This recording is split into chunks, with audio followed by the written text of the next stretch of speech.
Meus queridos irmãos, a paz do Senhor, eu quero, sem delongas, ir direto ao ponto. Se você já leu a lição de número 6 e quer aprofundar um ponto que pode gerar dúvida, então preste atenção nisso.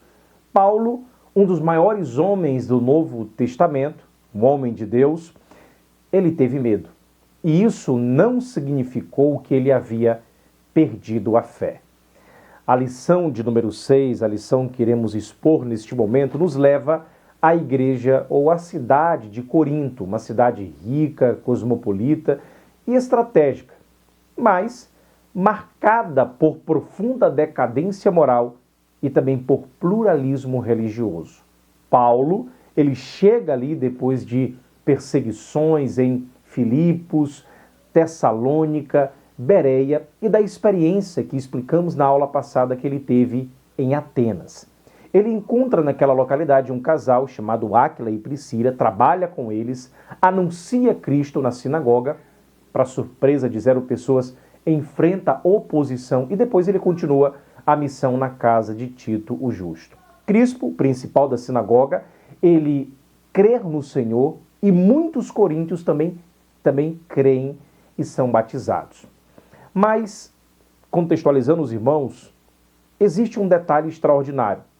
Mesmo vendo Deus agir, Paulo, ele estava com medo. Olha como isso é interessante nós discutirmos esse tópico.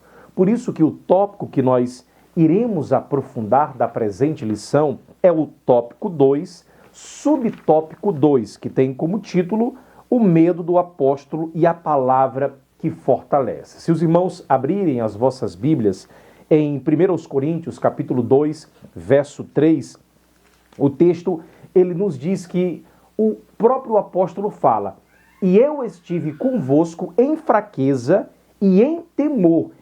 E ele diz: "E em grande tremor." Olhando para Atos 18, 9, confirma essa realidade, quando o próprio Senhor aparece para ele numa visão e diz, os irmãos podem acompanhar Atos 18, 9. O texto fala: "Não temas, mas fala e não te cales."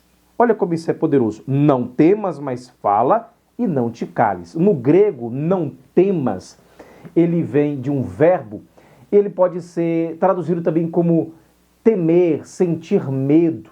Aqui é uma ordem de Jesus. E é uma ordem muito importante porque mostra aquilo que aquilo que estava existindo em Paulo era um temor real, não era algo distante. Perceba, Deus, ele não repreende Paulo dizendo: "Como você pode sentir medo sendo um apóstolo?" Não, ele também não diz para o apóstolo Paulo: "Paulo, descubra a força que existe dentro de você." Não, ele percebe que é real o medo, que é um sentir, tem a ver com um aspecto profundo do ser do apóstolo Paulo. A resposta de Deus diante disso é outra. Ele fala: "Porque eu sou contigo." E aqui está o centro da nossa lição. Escute bem isso e anote. Depois dessa introdução, da explicação da palavra, anote. A suficiência da graça não significa que o crente nunca ficará com medo.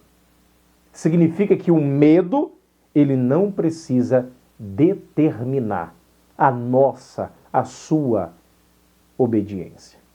O medo não determina.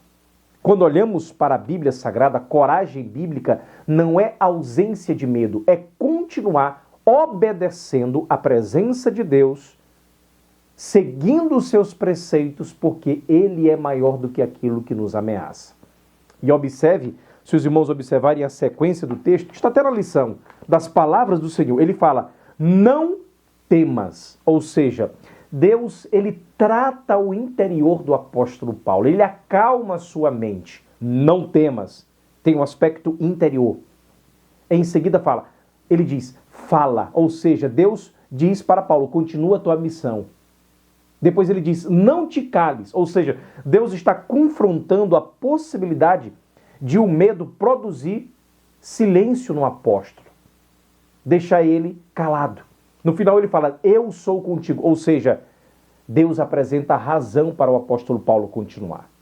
E isso é poderoso porque Deus, ele não promete a ausência de oposição. Se os irmãos olharem no capítulo 12 de Atos, perceberão, no capítulo 18, verso 12, os judeus se levantam contra ele e levam diante de um homem chamado Galho. Ou seja, a promessa não era, ninguém tentará contra você. A promessa era que nenhuma oposição impediria aquilo que Deus havia determinado realizar. E não teríamos medo dessa palavra, determinado realizar. É isso que Deus havia mandado. E ainda existe mais uma declaração surpreendente. O texto fala, tenho muito povo nesta cidade.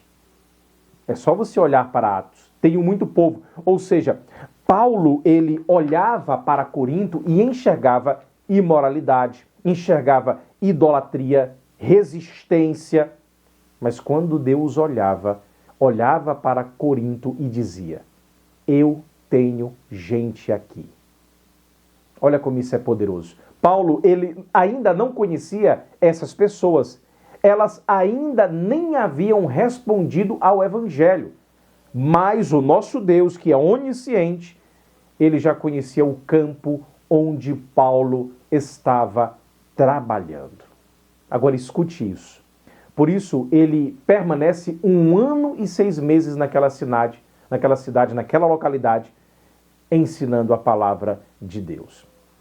Meus irmãos, talvez aqui esteja uma das maiores lições para nós, pastores, professores, aqueles que manuseiam as Sagradas Escrituras.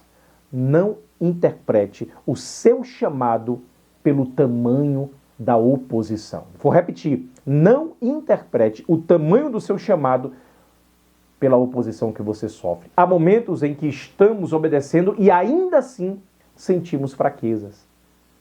Estamos fazendo aquilo que Deus mandou e ainda assim sentimos temor. Isso não transforma automaticamente nossa fé em incredulidade, não.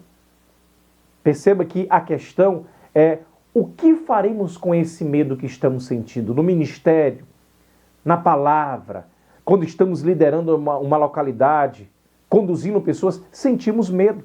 Paulo, ele não permitiu que o medo se transformasse em o quê? Silêncio. Paulo não permitiu que isso acontecesse. Mais tarde, ele ouviria do próprio Senhor uma verdade que resume sua experiência. A minha graça te basta, porque o meu, Deus falando para ele, o meu poder se aperfeiçoa na fraqueza. Tu é fraco, Paulo, tu tem medo, mas calma, eu sou contigo. Queridos irmãos, a graça suficiente não é aquela que sempre elimina nossa fraqueza. É aquela que nos sustenta dentro dela e não permite que ela nos faça abandonar a missão. Então, já encaminhando para o encerramento, é apenas um tópico de aprofundamento, guarde isso no seu coração. O medo, ele pode até visitar o coração de quem tem fé. O que ele não pode fazer é assumir o controle, escute bem isso, o comando da vida de quem decidiu obedecer a Deus. Sabe por quê? Porque a nossa confiança não está em sermos fortes o tempo todo. Está naquele que continua dizendo, e ele diz lá no texto bíblico, os irmãos podem acompanhar, escute bem, não temas, porque eu sou contigo. Que coisa maravilhosa, né? Que não tenhamos medo, que não percamos a fé e sigamos em frente, porque o Senhor, Ele caminha conosco.